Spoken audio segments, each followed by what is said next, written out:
Okay, so how do we make the block? Okay. Just move it off to the side a bit and then yeah.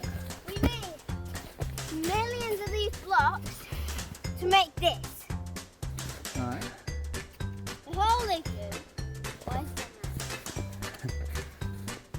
And all you need to do to make an igloo is take the block, flip it over, press it a bit so it goes. This one is now obviously a bit hard. And that's how you make the perfect block. Then, this doesn't make a perfect block in the world. But Go in. we made it an igloo!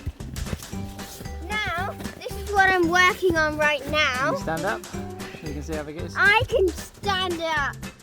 But look, move. This is what I'm working on now, making a slide out.